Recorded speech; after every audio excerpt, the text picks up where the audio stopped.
Hello friends, welcome to my channel. Kavya పడుతున్న బాధ చూసి అసలు నిజం చెప్పేసిన శ్వేత. అసలు శ్వేత కావ్యకి ఏం చెప్పింది, అది కావ్య నమ్ముతుందా, కావ్య ఎలా రియాక్ట్ అయింది, ఇవన్నీ మనం ఈ వీడియోలో తెలుసుకుందాం. ఇంకా రాజ్ కావ్య రెడీ అవుతుండగా ఇంతలో శ్వేత ఫోన్ చేసి మనం కలవాలి అనుకున్నాం కదా, తొందరగా రా అని పిలుస్తుంది.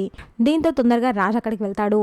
ఇది చూసిన కావ్య వీళ్ళిద్దరు ఎందుకు కలుసుకుంటున్నారు, అసలు ఏంటి మ్యాటర్ అని తెలుసుకోవడానికి రాజ్ని ఫాలో అవుతుంది. ఇంకా శ్వేత అయితే రాజ్తో ఇలా మాట్లాడుతుంది. అరవింద్ వచ్చాడు, డివోర్స్ పేపర్స్ పైన సైన్ పెట్టాడు అని చెప్తుంది. అమ్మాయి ఒక గొడవ అయితే వదిలిపోయింది కదా, ఇంకా హ్యాపీగా ఉండు అని రాజ్ చెప్తాడు. ఇంతలో కావ్య అక్కడ రావడం చూసి రాజ్ ఇలా మాట్లాడతాడు. హో శ్వేత డియర్, ఇంకా మన ఇద్దరికి లైన్ క్లియర్ అయిందనమాట. నీ భర్తతో నీకు డివోర్స్ వచ్చేసాయి. ఇంకా నేను కళావతికి డివోర్స్ ఇవ్వడం మాత్రమే మిగిలిపోయింది. నువ్వేమీ టెన్షన్ పడకు, కళావతికి నేను ఆల్రెడీ చెప్పేశాను. దాని గురించి నువ్వేం ఆలోచించకు, హ్యాపీగా ఉండు అని రాజ్ చెప్తాడు. కానీ శ్వేతకి ఏం అర్థం కాదు.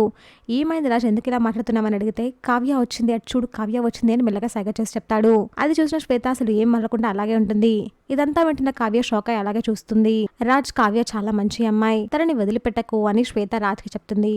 తనంటే నాకు ఇష్టం లేదు, ఒకే గదిలో ఉంటాం కానీ ఇద్దరం వేరువేరుగానే ఉంటాము. 10 నిమిషాలు కలిసి ప్రేమగా మాట్లాడుకుందే లేదు.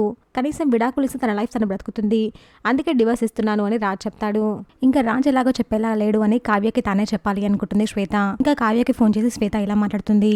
కావ్య, నేను శ్వేతని మాట్లాడుతున్నాను అని శ్వేత అంటే హా చెప్పండి అని కావ్య అంటుంది. కావ్య, నువ్వు అనుకుంటున్నట్టు రాజ్ నాకు మధ్య ఏం సంబంధం లేదు, మేమిద్దరం జస్ట్ ఫ్రెండ్స్ మాత్రమే.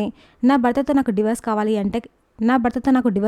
అంటే రాజ్ అందుకు హెల్ప్ చేశాడు అంతే, అంతకు మించి మా ఇద్దరి మధ్య ఎలాంటి రిలేషన్ లేదు అని శ్వేత చెప్తుంది. నువ్వు చెప్తుంది నిజమా, మరి మీ ఇద్దరు పెళ్లి చేసుకోవాలనుకున్నారు కదా అని కావ్య అడుగుతుంది. అదంతా జస్ట్ నాటకం మాత్రమే, అక్కడ నువ్వు ఉన్నావని రాజ్ అలా మాట్లాడాడు. రాజ్ నేను వదిలించుకోవాలనే ఇలా డ్రామా ఆడుతున్నాడు, నీ అంత నువ్వే తన లైఫ్ లో నుంచి వెళ్ళిపోవాలి అని ఇలా నాటకం ఆడుతున్నాడు. రాజ్ కి నీపై ప్రేమ ఉందో లేదో నాకు తెలియదు, కానీ కోపం అయితే లేదు. కాబట్టి రాజ్ ని వదిలిపెట్టకు, రాజ్ ని నీ దారిలో పెట్టుకో అని శ్వేత చెప్తుంది. సరే అని ఇంకా కావ్య కాల్ కట్ చేస్తుంది. అంటే నన్ను వదిలించుకోవడానికి నాటకం ఆడుతున్నారా, చెప్తా మీ సంగతి అని కావ్య అనుకుంటుంది. చూసాక ఫ్రెండ్స్, మరి ఏం జరగబోతుందో.